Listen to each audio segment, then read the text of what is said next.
देवशयनी एकादशी कब है 2025। आइए जानते हैं। 5 या 6 जुलाई पूजा का शुभ मुहूर्त। व्रत पारण का क्या समय रहेगा? पारण कब और किस चीज से करें? देव कब सोएंगे? चतुर्मास कब से कब तक रहेगा? आइए जानते हैं सभी जानकारी। जय माता दी दोस्तों, आप सभी को हमारे चैनल शर्मा ऑफिशियल भक्ति में स्वागत है। आप सभी को देवशयनी एकादशी की हार्दिक शुभकामनाएं। दोस्तों, आषाढ़ महीने के शुक्ल पक्ष की एकादशी को देवशयनी एकादशी कहते हैं।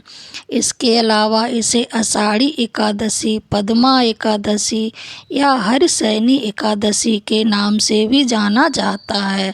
दोस्तों, यह एकादशी बहुत ही खास होती है क्योंकि इस दिन से ही भगवान विष्णु अगले 4 महीने के लिए योग निद्रा में चले जाते हैं और सृष्टि के संचार का कार्यभार भगवान शिव जी को और देवी देवताओं को सौंप देते हैं। इसी दिन से चतुर्मास का आरंभ हो जाता है। चतुर्मास के लगते ही शुभ और मांगलिक कार्य में पाबंदी लग जाती है। तो आज इस वीडियो में बताएंगे कि देवशयनी एकादशी साल 2025 में कब है, देवशयनी एकादशी व्रत की सही तारीख क्या है और इसकी पूजा का शुभ मुहूर्त क्या रहेगा, व्रत पारण का समय क्या है और इसकी संपूर्ण पूजा विधि क्या है। देवशयनी एकादशी व्रत के जरूरी नियम क्या है, इस व्रत का इतना महत्व क्यों है, इस दिन क्या दान करना चाहिए, देवशयनी एकादशी पर क्या उपाय करें। साथ ही हम आपको बताएंगे कि इस साल देव कब सोएंगे और चतुर्मास कब से कब तक चलने वाला है। इसकी संपूर्ण जानकारी आपको इस वीडियो में मिलेगी। लेकिन वीडियो को शुरू करने से पहले आपसे निवेदन है कि यदि वीडियो आपको थोड़ा सा भी अच्छा लगे तो कृपया करके एक लाइक अवश्य करें और चैनल को सब्सक्राइब जरूर कर लें। दोस्तों, हमारे हिंदू धर्म में देवशयनी एकादशी का बहुत अधिक महत्व है।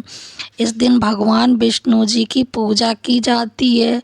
इस दिन व्रत रखकर भगवान विष्णु की विधि विधान से पूजा करने से मोक्ष की प्राप्ति होती है, जीवन के सभी पाप नष्ट हो जाते हैं। इसके अलावा देवशयनी एकादशी से ही भगवान विष्णु योग निद्रा में 4 महीने के लिए चले जाते हैं। तभी से चतुर्मास प्रारंभ हो जाता है। चतुर्मास आषाढ़ महीने के शुक्ल पक्ष की एकादशी से शुरू होकर कार्तिक माह के शुक्ल पक्ष की एकादशी तिथि तक चलता है। चतुर्मास में आषाढ़, सावन, भाद्रपक्ष, अश्विन और कार्तिक मास आते हैं।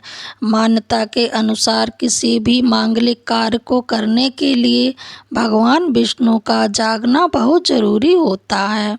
देव जब जागृत अवस्था में होते हैं तब उस समय पूजा पाठ या मांगलिक कार्य किए जाते हैं, तभी उसका पूर्ण फल प्राप्त होता है।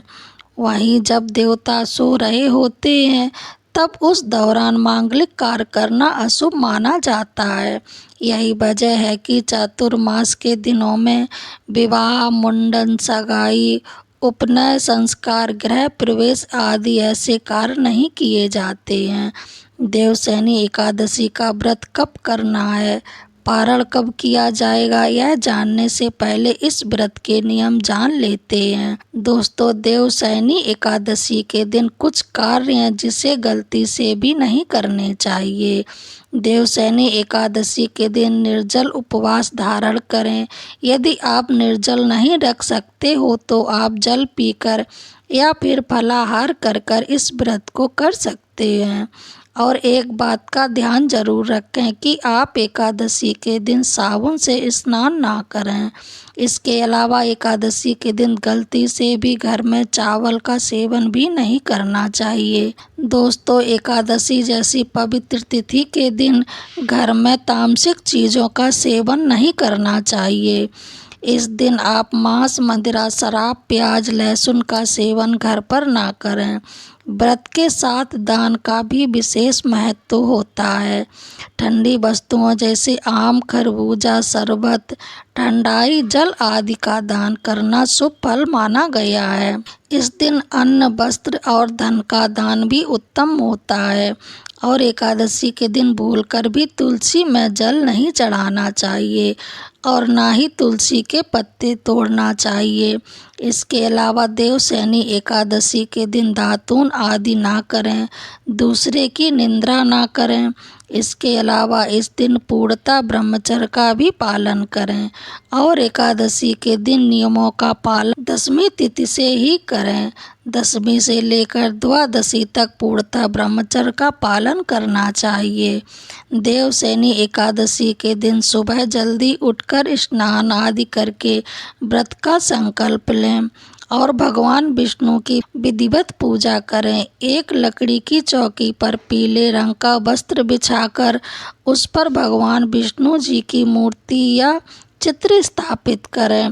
फिर उन्हें जल और पंचामृत से स्नान कराकर धूप दीप जलाएं, पीले फूल, माला, चंदन आदि अर्पित करें। इसके बाद देवशयनी एकादशी की व्रत कथा सुने या पढ़ें। अब आरती करके विधिवत पूजा को संपन्न करें। दोस्तों, एकादशी के दिन रात्रि जागरण करना चाहिए।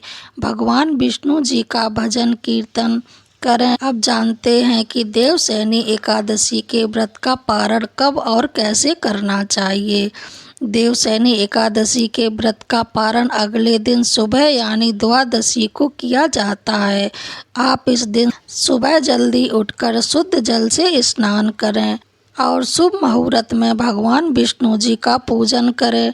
पूजन करने के बाद किसी ब्राह्मण या गरीब को भोजन आदि कराकर दान दक्षिणा देने के बाद ही अपना व्रत खोलें और व्रत का पालन तुलसी के पत्ते को जल के साथ निगलकर कर सकते हैं। या जिन लोगों ने फलाहारी व्रत रखा है तो वह विष्णु जी पर चढ़ाए गए भोग, फल, मेवा, मिठाई आदि को खाकर भी अपना व्रत खोल सकते हैं। अब एकादशी के दिन भगवान विष्णु को प्रसन्न करने के खास उपाय जान लेते हैं। दोस्तों, देवशयनी एकादशी की शाम को तुलसी के पौधे के पास गाय के घी का दीपक जरूर जलाएं।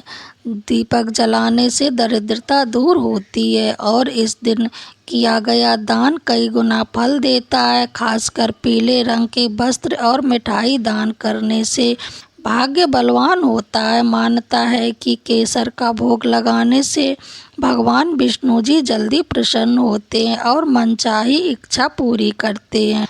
इस दिन सुबह स्नान में थोड़ा सा गंगा जल मिलाकर नहाने से शरीर शुद्ध होता है और मन शांत रहता है। और इस दिन भगवान विष्णु का 108 बार मंत्र जाप करें। जानते हैं इस साल 2025 में देवशयनी एकादशी का व्रत कब रखा जाएगा और पूजा का पूर्ण मुहूर्त क्या होगा, व्रत का पारण करने का सही समय क्या है। तो आपको बता दें कि आषाढ़ महीने के शुक्ल पक्ष के एकादशी तिथि की शुरुआत 5 जुलाई 2025 को शाम 6:58 पर हो रही है। एकादशी तिथि की समाप्ति 6 जुलाई 2025 की रात 9:24 पर होगी। उदया तिथि के अनुसार देवशयनी एकादशी का व्रत 6 जुलाई 2025 दिन रविवार को रखा जाएगा। और बात करें पूजा के शुभ मुहूर्त की, तो इस दिन पूजा का शुभ मुहूर्त 7:13 से लेकर सुबह 10:42 तक रहेगा। और देवशयनी एकादशी व्रत का पारण 7 जुलाई 2025 को सुबह 5:29 से लेकर 8:16 के बीच किया जाएगा।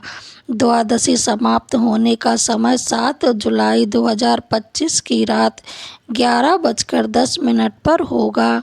देवशयनी एकादशी पर साध्य और शुभ योग का निर्माण हो रहा है, साथ ही त्रिपुष्कर योग का सहयोग भी बन रहा है। इसके अलावा देवशयनी एकादशी पर रवि योग का भी निर्माण हो रहा है। इस योग में भगवान विष्णु और माता लक्ष्मी की पूजा करें। साधक को अच्छा फल की प्राप्ति होगी। अब जानते हैं कि देव कब सोएं और चतुर्मास कब से कब तक चलने वाला है। 6 जुलाई 2025 को देवशयनी एकादशी के साथ ही चतुर्मास का प्रारंभ हो जाएगा। इस साल चतुर्मास 6 जुलाई 2025 से लेकर 31 अक्टूबर 2025 तक चलेगा। इसके बाद अगले दिन 1 नवंबर को देवशयनी एकादशी होगी। इसके साथ चतुर्मास का समाप्त हो जाएगा। देवशयनी एकादशी को भगवान विष्णु योग निद्रा से बाहर आ जाएंगे, सभी देव उठ जाएंगे। फिर उस दिन से सभी शुभ कार्य होने प्रारंभ हो जाएंगे। आपको बता दें कि चतुर्मास में आप भूलकर भी यह काम ना करें। चतुर्मास के समय मुंडन संस्कार, भूमि पूजन और गृह प्रवेश कार्यों को नहीं करना चाहिए। धार्मिक मान्यता के अनुसार इन कार्यों को करने से साधक को जीवन में कई तरह की परेशानियों का सामना करना पड़ता है। साथ ही सगाई और विवाह भी नहीं किए जाते हैं। इसके अलावा चतुर्मास में किसी से भी झूठ नहीं बोलना चाहिए। साथ ही किसी के बारे में गलत शब्द नहीं कहना चाहिए। ऐसा माना जाता है कि इन कामों को करने से भगवान विष्णु और माता लक्ष्मी नाराज हो जाती हैं। तो यह जानकारी आपको कैसी लगी कमेंट बॉक्स में ज़रूर बताएं और मेरे चैनल को लाइक, शेयर, कमेंट, सब्सक्राइब ज़रूर करें। पूरा वीडियो सुनने के लिए धन्यवाद। जय माता दी।